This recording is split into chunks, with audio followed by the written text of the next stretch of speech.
Òkodoro Yorùbá tẹlifíṣàn. tó bá bi mí pé kí ni greatest regret mo ní torí mo gba oyè lọ́dọ̀ yín ni torí pé ní 2019 kò sẹ́ni tó dìde ogun sí mi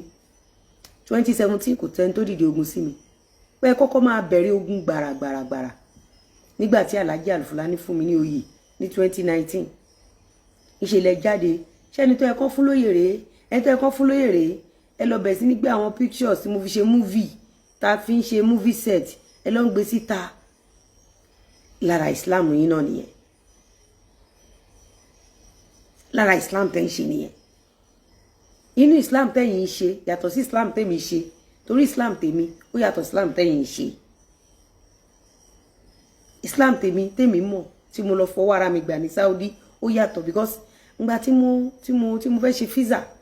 tí mo lọ Mẹ́kà àwọn Saudians wọ́n rí Elizabeth Anjorin wọ́n sọ pé Christian ní irọ́ o gbọ́dọ̀ change orúkọ ẹ sí Aisha o gbọ́dọ̀ change because kò sí Aisha nínú pálí mi nígbà yẹn kò sí Aisha nínú pálí mi nígbà yẹn àwọn tó fún mi ní visa pé kí n wá sin Ọlọ́run lẹ́ẹ̀méje wọn bà mí lórúkọ jẹ́ wọn ṣèkà fún mi instead tó bá rí orúkọ mi báyìí wọ́n tún yà mí sọ́tọ̀ wọ́n pọ́n mi lé wọ́n ṣe dá wọ́n ṣàǹfẹ́ kẹ́sìn yẹn wọ́n mi ṣe tí mo fi lọ ẹ̀kíní tí mo fi lọ ẹ̀kejì tí mo fi lọ títí dorí ẹ̀méje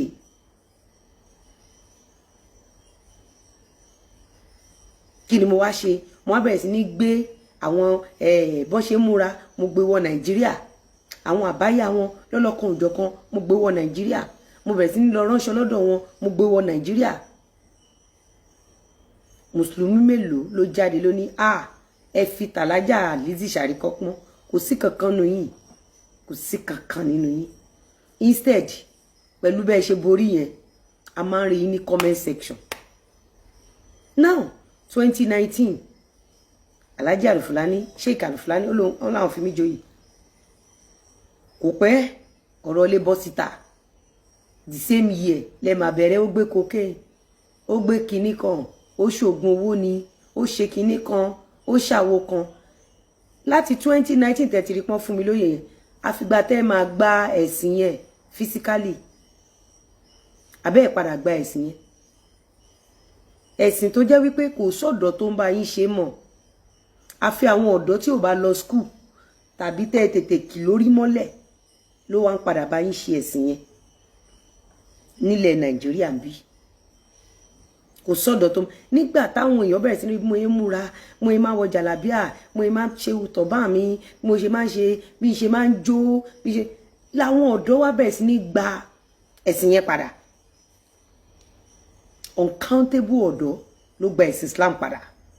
láti pàṣẹ mo yẹn máa ń múra yẹn pàtó yá mo bẹ̀rẹ̀ sí ní fi kọ́lọ́fù aṣọ mo bẹ̀rẹ̀ sí ní fi rán jàlábíà àwọn kìrìsìtẹ́nì gan bẹ̀rẹ̀ sí ní wọ jàlábíà wọ́n pè ní free gown àwọn free gown tá à ń wọ̀ lẹ́nìí kò kí ń ṣaṣọ àwa ará Yorùbá kò kí ń ṣe aṣọ ilẹ̀ Nàìjíríà rárá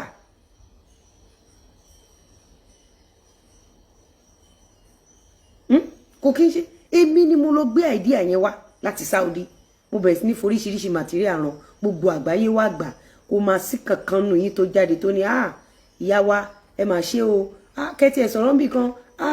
ẹ wo bí Alhaja Lizzy yẹn ṣe múra ẹ̀yin ìyá wa kíní kan kò sí kankan nù yín instead ẹ̀yin ni máa bá ní comment section tẹ́ ẹ máa pọ̀ báyìí ẹ̀yin mùsùlùmí ẹ̀yin alájà tẹ́ borí tí n bá ṣí Instagram fún yín jọkàn ìtumọ̀ ẹ̀ ní wípé ẹ̀yin obìnrin tẹ́ ń borí ẹni ṣẹṣe tó pọ̀ ẹ̀yin obìnrin mùsùlùmí ẹni ṣẹṣe tó pọ̀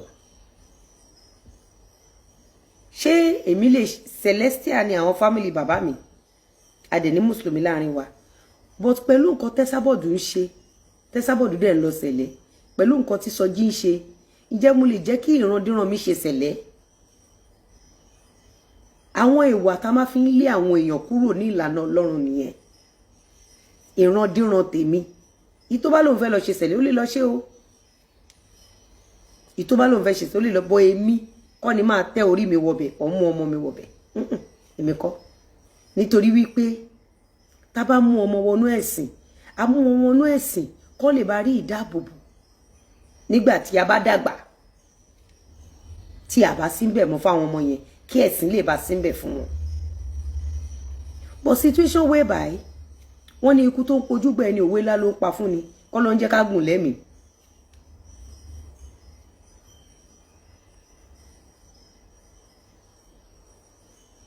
Ẹ gbọ́ mi gbogbo àwọn tó máa ń jí nígbà kan láàárọ̀ tó máa ń kọrin tó máa ń jí láàárọ̀ tó máa ṣe early morning devotion kíní ilé mélòó náà ti ń ṣe early morning devotion mọ́ ilé mélòó Sẹ̀lẹ̀ Kérúbù wọ́n ti wà látàláyé báyé ẹ wà àwọn church tó wá ní millions of èrò lénìí kí ló fà á wọ́n organize ibi tó ṣe dé sí fún ọ̀dọ́ tẹ́ bá dé redeem ẹ bá èrò tẹ́ bá dé winners ẹ bá èrò tẹ́ bá dé star bí kí wọ́n pa àwọn churches yẹn ẹ bá èrò rẹpẹtẹ nítorí ibẹ̀ wọn kì í fìgbálẹ̀ náà yàn ibẹ̀ wọn kì í pè èèyàn kankan lémèrè ibẹ̀ wọ́n ṣe àwọn church yẹn wọ́n ṣe ní ibi àrídésí fún ọ̀dọ́ dẹ̀ pọ̀ ju àgbàlagbà lọ. You see, àwa la máa tún ayé ara wa ṣe. When we talk about the government is not good, is the religion good? Are the individual good? Are we okay? Are we doing the right thing? Ngbà téèyàn bímọ even ìgbà tí èmi náà tí àwọn Esabod wá set me up ní 2019 tí ẹni tá jọ ń ṣe fíìmù tó bímọ tí mo rò pé bí fíìmù tíátà ni èmi náà wá ṣe cruise mo ṣàṣìṣe bí gbogbo èèyàn ṣe kẹ́nu lé mi mo dákẹ́ ni torí pé mi ò tiẹ̀ ríro lọ pé bóyá kìnnìkan àbálọ àbábọ̀ ó ṣépè fọmọ kò sí kankan lẹ́yìn àlùfáà wọ́n dẹ̀ ti bẹ̀rẹ̀ kíní tipẹ́tipẹ́ ìgbà kan ó ṣépè fún bàbá Sùwé ó ní kó má fún bàbá Sùwé lówó Alfulany nìkan ni mo rí tí màá yẹn fi péjẹ sọ pé Alfulany wá pé Yomi Fabiyi ni wọn no Lizzy gan ló kówó tó pọ̀ jù lẹ̀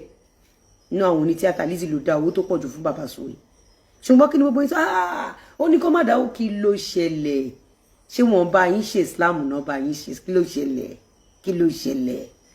ṣe Islam tá gbà ní ẹ̀yin kan náà lè máa ní Saudi ọmọ Islam ṣe Saudi orí Islam but Saudi tẹ́ ẹni wọn ní Islam yìí wọ́n fi ẹ̀sìn yẹn rọ̀yàn lọ́rùn wọ́n ní all for one for all according to nǹkan tí mo kà nínú hadith tí wọ́n bá ń lé ọmọ ìyá ẹ̀ bọ̀ wàá kọ́kọ́ ṣí ilẹ̀kùn fún wọlé tó bá máa bá wí wàá kọ́kọ́ jẹ́ kó jókòó sínú ilé wàá tiẹ̀ kọ́kọ́ wàá team up lé ogun tó lè padà lé ogun tó lè padà team up níbo ló ti wà nínú Islam pé kẹta we are one o àti Islam àti Christianity àti ṣẹṣẹ we are one.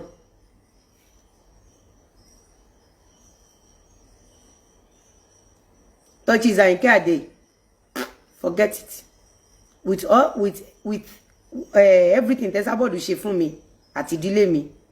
forget it ọmọ yín ni o ẹ lè gbé ṣeré lọ but no Duchess ṣẹ́rí bẹ́ẹ̀ ṣe wà online tẹ́ bá mọ power of online ẹ mọ̀ wípé àwọn òyìnbó tó ṣe social media ẹ mọ̀ pé wọ́n fi ba ayé jẹ́ ni ẹ mọ̀ power of online àwọn ìdílé kan wà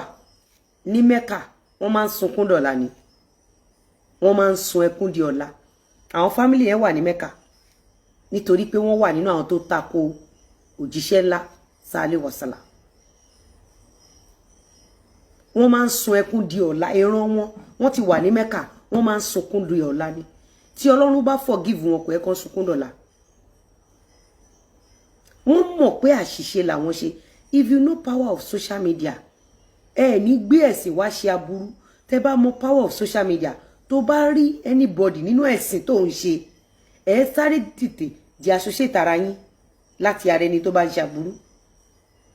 èèyàn lọ sí church yín àbí èèyàn ń ṣe Islam ó wá fi ara ẹ̀ ṣe àmì sábàbí aburú ní public,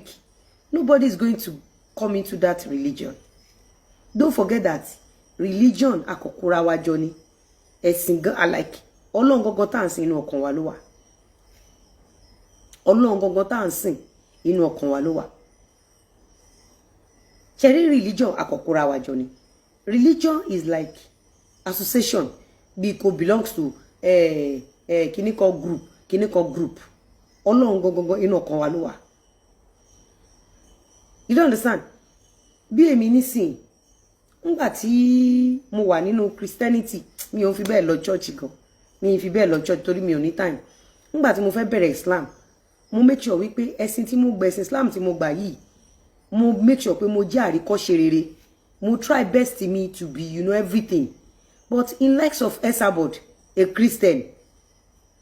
ó dẹ̀ gbé ogun tì mí títí tí wọ́n dẹ̀ pọ̀ ike Christian ni gbogbo àwọn tó ń ṣe show yìí Christian ni wọ́n. Ẹ jẹ́ ká gbé tèmi tì sẹ́gbẹ̀ kan. Alhaji Abdulawal Lateef, bàbá wọn mùsùlùmí, ìyá wọn mùsùlùmí, Alhaji náà mùsùlùmí ó ti lọ Mẹ́kà. Gbogbo ìdílé Alhaji Lawal kò sí Christian kankan nínú ìdílé Alhaji Lawal.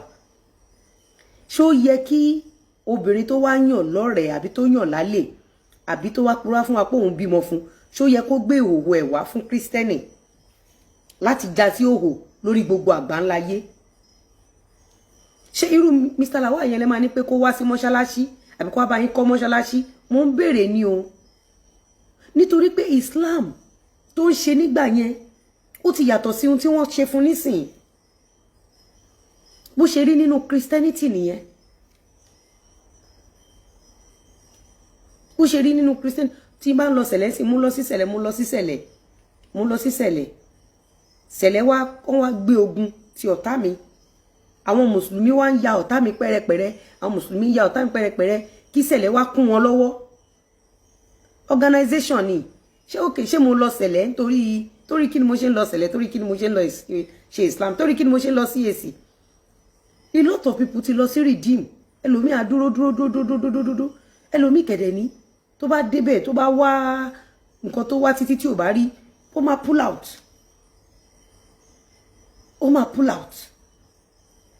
Àwọn tó ní ẹ̀sìn, àwọn lẹni tó ní Ọlọ́run. Ṣé rí àwọn táànú mi ṣe jù in the next 5 years or 10 years? Ó ṣeéṣe káwọn àfáà má rí anybody mọ́ṣáláṣí mọ́. Ó ṣeéṣe káwọn pastor má rí anybody in church mọ́. Ó ṣeéṣe. Ṣé mo pé àwọn àfáà ohun tí wọ́n jókòó tì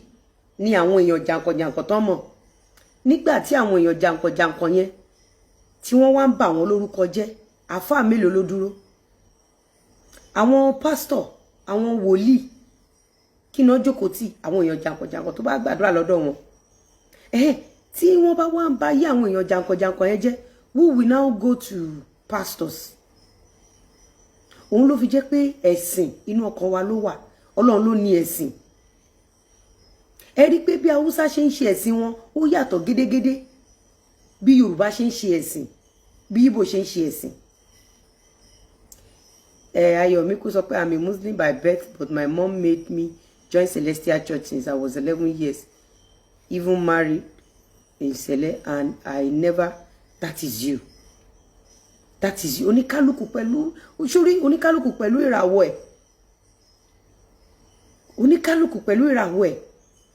Sórí tó bá jẹ́ olórúkọ, tó bá wo àwọn celebrity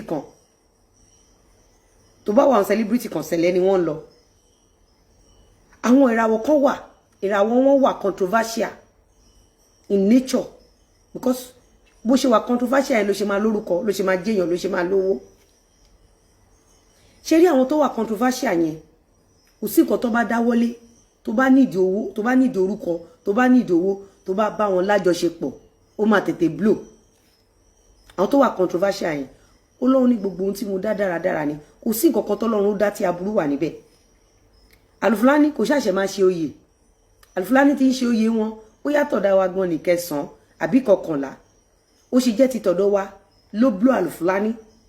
Bó ṣe rí ìgbà tá Alufulani blow yẹn, tó bá jẹ́ wípé àfa ilé kó fìfẹ́ hàn àlùfùlání àfa ilé kó fìfẹ́ hàn àlùfùlání àfa àtọ̀hún kó fìfẹ́ hàn àlùfùlání ọkàn tèmi gan máa balẹ̀ pé ẹ̀sìn yìí àwọn èèyàn ló máa wá ní Lizzy jẹ́ ká mìtà àfa ẹ̀ mo dẹ̀ tún láfa kan náà tó lọ́ọ̀fù wa o because ṣé ní bá ṣe wà yìí ìgbà míì wà kí n rí ibi ṣeré jáde ta ló ti rí èmi àtàlùfà àlùfùlání tajọ́ ń ta lúdò nínú ilé lábẹ́ staircase at times we invite our people but èyí tó yẹ kán fi nífẹ̀ẹ́ àlùfùlání wọ́n dáàbò ní ìgbà yẹn ló ní court case ìgbà yẹn ló ní police case ìgbà yẹn ó tún lóun talẹ̀ ìgbà yẹn náà ní ilẹ̀ tó tẹ bá rí bó ṣe fún àlùfùlání kò ń ṣèmi náà ṣe fún wọn tẹ bá rí ogun ìgbà kan tẹ bá rí gbogbo ohun tó ṣẹlẹ̀ sálùfùlání ní táìmù yẹn látọ̀dọ̀ àwọn mùsùlùmí ẹgbẹ́ ǹjẹ́ ẹ̀sìn yẹn lè mú anybody ṣé pé mi sọ̀rọ̀ tèmi ń sìn ó dẹ̀ ti pẹ́ tí mo ti rí àlùfùlání kò dẹ̀ sí nǹkan kan tó kàn mí pẹ̀lú àlùfùlání mo kàn ń sọ fún yín ni pé picture ta máa ń paint picture ta máa ń fi ẹ̀sìn paint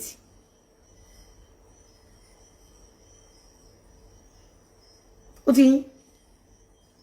picture ta máa ń fi ẹ̀sìn kò ní ṣe pẹ̀lú Lizzy kò ní ṣe pẹ̀lú anybody picture ta máa ń fi ẹ̀sìn paint imagine imagine ní 2019 kò sí anybody tó rí fídíò tí mo fi ṣépè fọmọ everybody dey gang up adé ní àwọn àfáà tó máa ń preach lójoojúmọ́ kò dẹ̀ sáfà kankan tó tètè sọ pé no àbí pastor kankan tó tètè sọ pé no a lè gba káwọn ra àwọn méjèèjì yìí ṣubú kọ́ dẹ̀ pa wá méjèèjì lórí fún kọ́ put wa sórí fún kọ́ put wa into call you don't understand instead ẹ ń bá yé mùsùlùmí ẹgbẹ́ yín jẹ́ fún kristẹni láti dìde tó bá wá ní pé kẹ́ mú ẹ̀rí wá ẹ̀rí mú wá ẹ̀rí mú wá ó ń gbé cocaine ṣé èmi ni mò ń gbé cocaine ṣé Lizzy Anjorin ló ń gbé cocaine no a whole Islam community ní Nàìjíríà ló ń gbé cocaine that is the meaning Lizzy Anjorin ó ṣògùn owó the whole Islamic community ló ṣògùn owó Lizzy Anjorin ó ti fi wùpọ̀ ẹ̀ ṣògùn the whole Islamic community ló fi wùpọ̀ ẹ̀ ṣògùn owó it is not Lizzy anymore tí mo bá ń lọ sẹ̀lẹ̀ pé sábọ̀dù ṣe wà ẹ́ sìn ẹ wo olórí tàdé Sọjí tó ti lọ ẹ̀wọ̀n sìn the whole Celestial Church ló lọ ẹ̀wọ̀n ó ní kékeré láti ń pẹ́ kan òrókò tó bá dàgbà tán agbára ò ní ká mọ́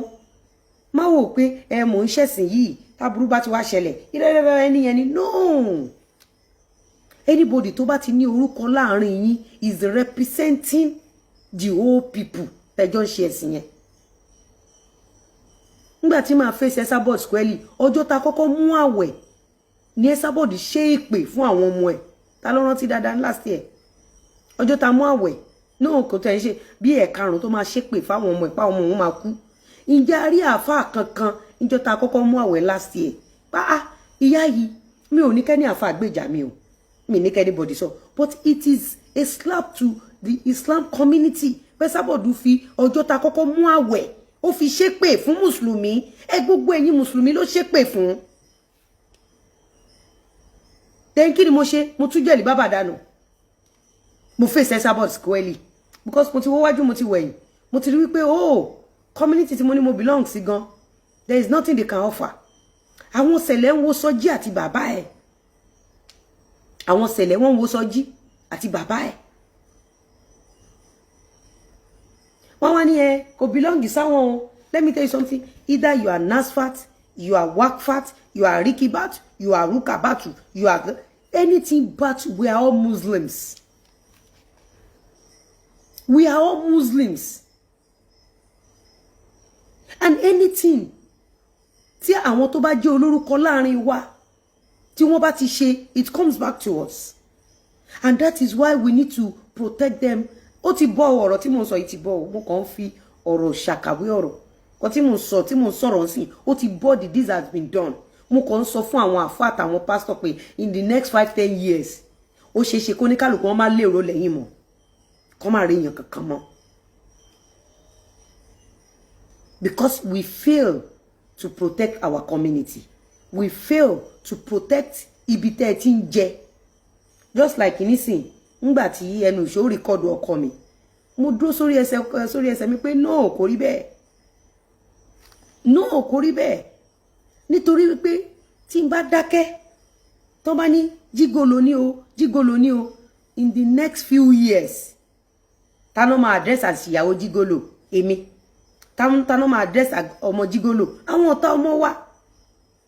So I have to protect my family. Níbo làwa ti kọ́rú ẹ̀kọ́ yìí èmi kọ́rú ẹ̀kọ́ yìí ní Saudi lọ́dọ̀ àwọn tó ní Islam ni mo ti kọ́ pé you have to protect though inú ẹ̀jẹ̀ mi ló wà láti kékeré mi pé kí n protect territory mi right ó ti wà nínú ẹ̀jẹ̀ mi òun ló ṣe easy fún mi láti tètè kọ́ ẹ̀kọ́ yẹn lọ́dọ̀ Saudi. You don't understand? Eléyà bú afá eléyà bú afá eléyà nínú bọ́lọ́ ń ṣe sọ́kọ́ nìyẹn bọ́lọ́ ẹ wá ń kọ́ra yín bọ́lọ́ ń ṣe sọ ọmọ yín mélòó ni ogun ń lébọ̀ lẹ team up lẹ gbálẹ̀ lọ́wọ́ ogun ọmọ yín mélòó lẹ team up lẹ gbálẹ̀ lọ́wọ́ irọ́ kò rí bẹ́ẹ̀ ìsọkúsọ làfá yẹn sọ orí àfá ẹ máa ṣépè fúnra yín ẹ máa búra yín ẹ máa ṣe gbogbo nǹkan look at you èèyàn bímọ within 24 days ìwọ rúkà a ti parí ìjà wa mo kàn ń sọ ni o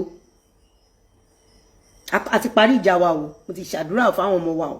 mo kàn ń sọ ni o èèyàn bímọ within 24 days o lo niqab o lo kí lórúkọ ẹ o lo hijab o dẹ̀ ń blog ẹni tó ṣẹ̀ṣẹ̀ bímọ tó jẹ́ mùsùlùmí tó jẹ́ àríkọ́ṣe rere then that is not Islam anymore. That is your own personal vendetta. Kì í ṣe wọ́n nìkan lady kan náà wà tó lọ kọ́mẹ́ǹtì sọ́dọ̀ Ike mùsùlùmí ni ó tó ti kírun tí gbogbo wájú orí ẹ̀ ti dúdú ọ̀pọ̀lọpọ̀ ni ó dẹ̀ ń gbé ìbọn every day àbúrò ẹ̀ kan tún ṣì wá recently pókú èmi wọ́n bọ̀ wá àwọn máa para àwọn láì ṣe mi. Ta ló fẹ́ bá ń ṣe rẹ̀ ta ló fẹ́ kàn bọ́ ta ló máa ní pé kàn identify òun pẹ̀lú ẹ̀sìn bẹ́ẹ̀ kò tí ì sí. Torí àwọn àfáà tó wà nínú Islam yẹn ó yẹ kàn máa lọ social media kàn máa contact gbogbo ẹ̀yin obìnrin ẹ má ṣe báyìí o because nígbà tí election dé